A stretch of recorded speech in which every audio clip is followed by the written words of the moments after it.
Assalamu alaikum warahmatullahi wabarakatuh. Akkam nagaa jirtanii hordoftoota kiyya jaalatamuu fi kabajamoo akkam jirtan fayyaa keessanii alaamanni isaa namni keessan dalagaa fi ammaal fakkaatu isin jaana bira bareeda alhamdulillah isin biras bareeda akka ta'e abdiin qaba. Egaa itti aansuudhaan meeshaa ramadaanaa qabadhee isin dhufeetiin jira asfeezaa mana keessaa jechuudha.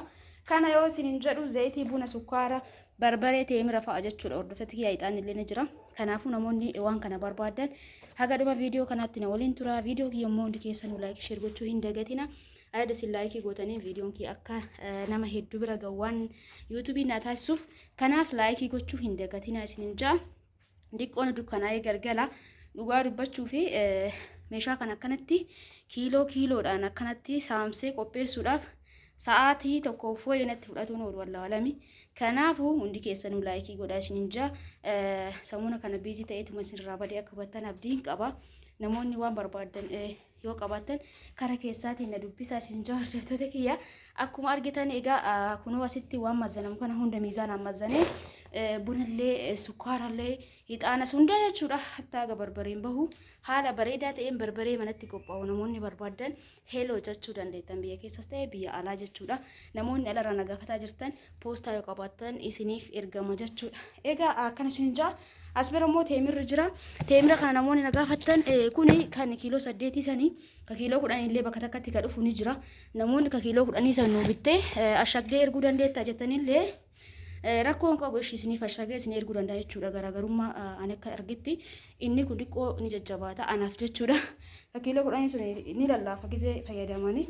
Kanaafuu an fakkeenya filannoon kiyya kanaaf sana sol bira qabee kan kiiloo 10 sanii ka asheetaa santu natti tola. Kanaaf lamaanuu ni jira jechuudha hordoftoota kiyya. Egaa meeshaa kana gatii isaa hojjesinitti kan himu ta'a gadhuma viidiyoo kanatti na waliin tura asirraa isin eegala.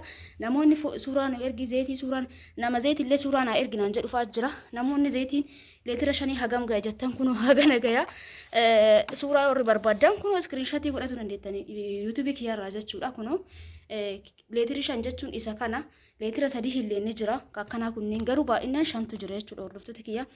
Maqaan isaa kun jijjiiramaa dhufa. Gizee mara aynaa tokko ni miti.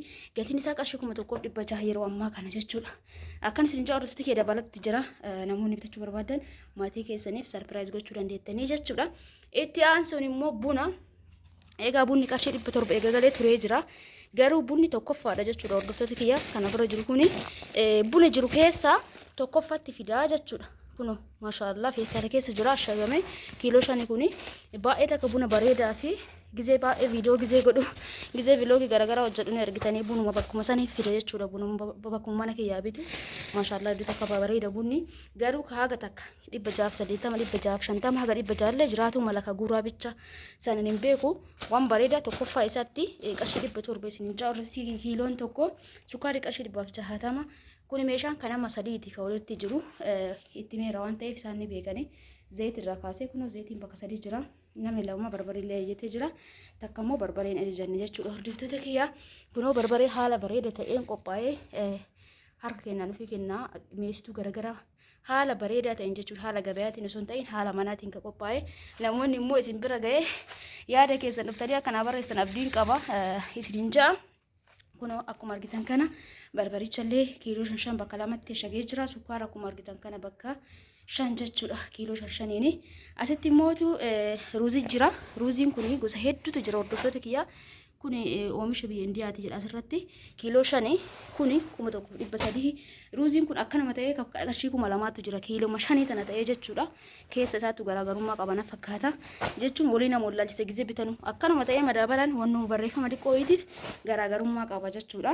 Kuni 1,300 hin bitami qarshii 1,200 illee jira ka qarshii 900 800 illee jira ka'umsiisa haga qarshii 2,000 jira jechuudha. Kan kiiloo 25 illee barbaadan ni jira. Egaa hundumaafuu kanaan bitamee jira. Asitti immoo hixaanni tunniin jirti. Hixaana tan namoonni barbaadan 250 gatiin isii gurraattiin takkas ni jirti amma fixee malee isin 450 galtee jirti.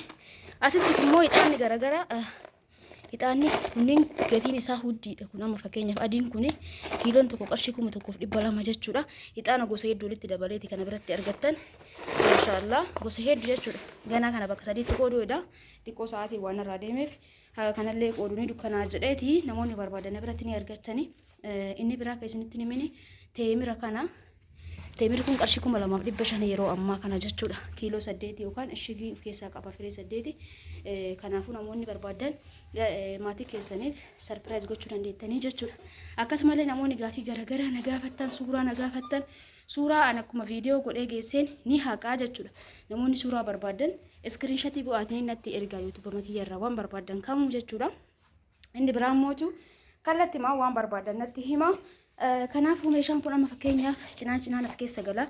Zaambiililleen akka bitamuuf barbaadaniiti. Kun akkanatti zaambiiliin na erginaan jette dhiyooma deema gara dheeraa xiqqoo achi dabara jechuudha hordoftoota kiyya.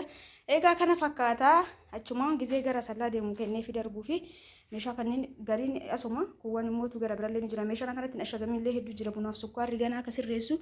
Kanaaf hundi keessanuu viidiyoo gochuun salphaadha. Akkanatti waa qindeessuun garuu sa'aatii namarraa fudhata. Asii deebi'anii viidiyoolee godhuun editii ka gizee osoo nama bira jiraate yoo namni nama jeeqin rakkoo hin qabu yoo daqiiqaan dheerate qofa gabaabsuu fi garuu daqiiqaa gabaabsee waraabee amma editii godhuuf illee barbaadu waan ta'eef asooseetti hin baay'isu.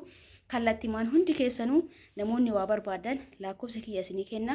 Duwwaa 9 duwwaa 1 21 duwwaa 6 73 karaa WhatsAppitti yoo dhuftan isin keessummeessi jechuudha. Irra isinii deebi'a. Duwwaa 9 duwwaa 1 21 duwwaa 6 73 jettanii eega maqaan qabataniin booda sarchii gootan namoonni waa'ee WhatsAppiin kennuun boo warri naan jettan dura maqaa wayiitiin qabadhaa seefii godhaa bilbila keessan keessatti saniin booda sarchii gootanii jechuudha.